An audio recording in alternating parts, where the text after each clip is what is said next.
Hi guys, welcome back to my channel once again here on YouTube.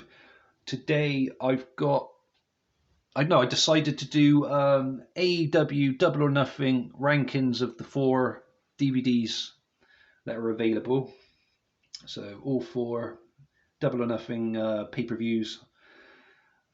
This was very difficult for me to decide who goes where, but I've got the list together here, and yeah, it was quite difficult. In August, maybe September, I'm thinking about doing the entire collection of AEW DVDs ranked, so it gives me an excuse to rewatch them all again. So my opinions may change about these come that kind of time. Maybe autumn kind of time, I might do that. I just want to see if we're going to get any more releases from AEW first. I'm thinking they might give us Double or Nothing 2023, if anything, because it's classed as, or I class it as, their kind of WrestleMania, if you see what I mean. It's their most important pay-per-view of the calendar year. So without further ado, let me show you how I've ranked each and every one of the Double or Nothing DVDs from AEW.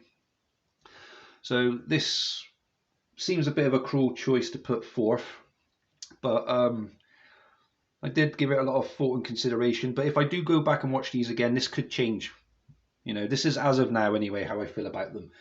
I decided to go in fourth place, Double or Nothing from 2020. I don't know what it is about this this pay-per-view. It it came at a time when it was like during the pandemic. I know, I get all that, and then there wasn't much of a crowd going on. It just felt strange. It didn't feel right. It's not a bad pay-per-view by all means, but it's my least favorite Double or Nothing. There's the front.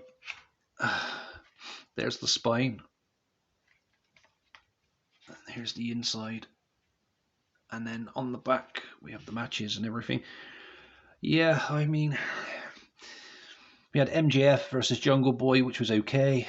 We had that casino ladder match, which I thought was okay. Well, no, pretty cool actually. That's the one with Brian Cage, and where he pretty much destroys Darby Allin. We had Lance Archer against Cody. I think that was oh yes, it was. It was a TNT Championship tournament final.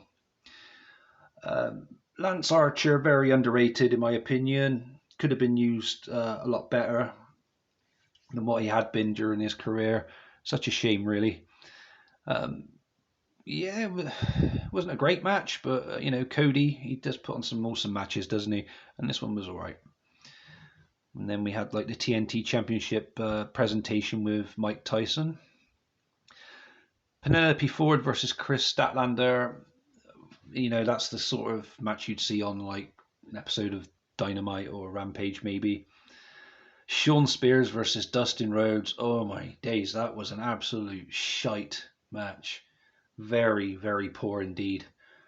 Why did they even bother with that? We wouldn't even call it a match. It was just a mess. And it's like Shawn Spears stripping, and just what the hell. that was another like negative, which added towards me putting this fourth on the list. Nyla Rose versus Hikaru Shida. I guess that was pretty okay. I mean, we had Shida as the kind of, felt like an underdog, really, didn't she? Because going up against the powerful Nyla Rose. Yeah. Mox against Brody Lee. That was a good match, and I think my favourite match of the evening, if you call it a match, was the Stadium Stampede. Inner Circle against the Elite and Matt Hardy. But other than that, it wasn't, like I said, it wasn't great. It had a few memorable moments in it, but a few stinkers of matches amongst all that as well. So yeah, that's just my opinion though, guys. Yeah, so I put that one fourth. And this is where it got really difficult for me, because I really love the other 3 Double or Nothings. They are really cool. But I decided to put this in third place, and it's such a tight choice. It really was, to put where to put third, for second, and first. So third place was last year's Double or Nothing from 2022.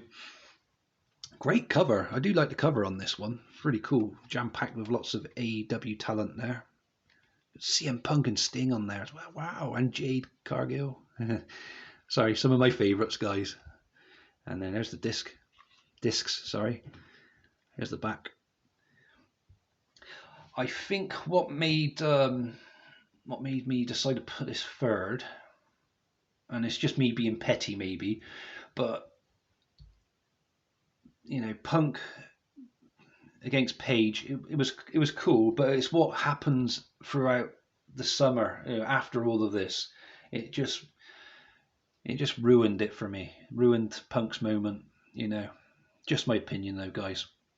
So that's kind of why I feel not negative towards it, but just disappointed. The match wasn't disappointed, as I said. It's just what happens after, and that's just how my mind works. My opinions may change when I rewatch these. Like I said, it might even become my number one next time. But for now, it remains third. We've got Thunder Rosa against Serena Deeb for the AEW Women's World Championship. Got the Tag Team Championship on the line. Jungle Boy and Luchasaurus against Keith Lee and Swerve Strickland against Powerhouse Hobbs and Ricky Starks. Jade Cargill continuing her undefeated streak as she took on Anna Jay with the TBS Championship on the line. The Owen Hart Foundation tournament was quite fun. Both the men's and the women's, respectively. We had Samoa Joe against Adam Cole, baby. Very cool. Dr. Britt Baker, DMD, against Ruby Soho in the women's tournament final for Owen Hart Foundation. As I said, I really did enjoy those. The tournaments. I always like tournaments. I'm a sucker for them. What can I say? Anarchy in the Arena, absolutely fucking fantastic match. I really enjoyed that. And that was one of the reasons I was thinking, do I put this third or can I put it higher? I don't know. Oh, it's, choices. And I was like comparing these other matches to the other ones on the other sets, which I'll show you shortly. When I rewatch it all again, like I said, it could change. It could change, guys. Yeah, we had the Young Bucks against the Hardys Elite versus Delete match. Brilliant stuff. MJF against Wardlow, which was cool. Death Triangle versus House of Black. Darby Allin against Kyle O'Reilly. Paige Van Zandt, Scorpio Sky and Ethan Page versus Tay Conte, Sammy Guevara and Frankie Kazarian. We had Hookhausen. They were a good team, I thought. They were on the buy-in against Tony Nese and Mark Sterling. Obviously, we had the countdown and everything else. And yeah, not a bad show. I'm not saying it was shit. As I said, it was really difficult for me to rank these three in particular now. But yeah, that one's in third place at this time. But when I do all of them, when I do all of the AEW DVDs, like I said, that may change because I'm going to rewatch them and then my opinion will probably change. But Anarchy in the Arena, guys, wow. Absolutely love that. In second place, Double or Nothing 2019. So the first ever Double or Nothing. Really cool cover artwork for that one as well. They've all got good cover artwork, haven't they? And there's the spine and discs. And here we go with the back. We had SoCal Uncensored versus Strong Hearts. We had a women's four-way match. So we had Kylie Ray, Smiley Kylie Ray, Nyla Rose, Dr. Britt Baker, DMD, and Awesome Kong with Brandy Rhodes. Best Friends versus Angelico and Jack Evans. I like watching their matches together. They were a good tag team, Jack Evans and Angelico. A 6-woman tag team match. We had Hikaru Shida, Riho, and Ryo Mizunami. I think I said her name right. Apologies if I didn't, guys. Against Asia Kong, Yuka Sakazaki, and Emi Sakura. Okay, that's quite a mouthful. But yeah, I remember that being really cool. My favourite match of this pay-per-view was Cody against his brother Dustin Rhodes. An absolutely fantastic match. I really appreciate that one a lot. And this kind of helped me with my choice of putting this one second as well. And obviously Jericho against Kenny Omega. That was awesome. Very cool. The Young Bucks against the Lucha Brothers for the AAA World Tag Team Championship was also amazing. Very, very good pay-per-view, this one. Very cool. Oh, well, should I put that first? I don't know. Or you see what it's really, really difficult.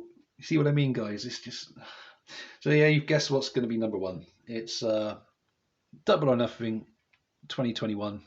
Great front cover for that as well. Would make a lovely poster in my living room. That would. Spine and discs that look like chips. Casino chips, not the food chips. And look at these screenshots with the chips. Very cool. I forgot about that. Very good stuff. Yes, I absolutely loved this. I remember giving this a 10 out of 10. I think it was my first ever 10 out of 10 on my channel for a DVD rating. We had Stadium Stampede 2, Inner Circle versus The Pinnacle. Kenny Omega versus Orange Cassidy versus Pac for the AEW World Championship in a freeway. Very fantastic match. Very cool. We had Hikaru Shida putting her AEW Women's World Championship on the line against Dr. Britt Baker, DMD. Another brilliant match. That really was. And then it just kept going on and on and on with excellent matches. Young Bucks against Mox and Kingston for the AEW World Tag Team Championship. Very cool. Awesome match between Miro and Lance Archer for the TNT Championship. We had a Casino Battle Royale as well. Hangman Page against Brian Cage. That was really cool as well. We had Cody Rhodes versus Anthony Ogogo. And yes, Sting making his in-ring return after all those years away. Teaming with Darby Allin to take on Scorpio Sky and Ethan Page. And I'm so thankful for Tony Khan allowing this to happen and letting this happen. Thank you. Again, I've said it when I first reviewed this, I think, a few years ago. That I was so happy about that. And yeah, what a moment. I know some of you might think, oh, didn't he wrestle before this, Sting? Didn't he? Not really. He was in that cinematic match, but do you really class that as like a wrestling match? I meant like in-ring match, if you get what I'm saying, guys. But yeah, very cool. And on the buy-in, we had Serena Deeb with her NWA World Women's Championship. I forgot she had that. She defended against Riho. But yeah, guys, that's my number one at the moment. So that's how I've ranked my Double or Nothing DVDs. Do you agree with this? Let me know in the comments below. I'd like to hear your rankings of your AEW Double or Nothing DVDs. Do you think it's a good idea that I go ahead and do the complete AEW library ranked? Because I think we're on. If we include the AEW crate ones, like the Best of Dark and all of that, I think we've got about. Is it somewhere between 13 and 15 DVDs? So I don't mind doing a video to rank them all, but I'm going to watch them all in order, and then I'll know where to put them or how to rank them. Like I said, my opinions will probably change with all of these, but Double or Nothing, in general, very good pay-per-views. I might fall in love with the 2020 Double or Nothing again. I don't hate it, as I said. It's just the way I've decided to rank them. Yeah. Give me a thumbs up if I deserve one today. Hope you're all well, guys. Subscribe if you haven't done so already. And hi to new subscribers. Thank you for joining my channel. You all stay safe. And I'll catch you again soon for another video. Goodbye, guys. Have a good one.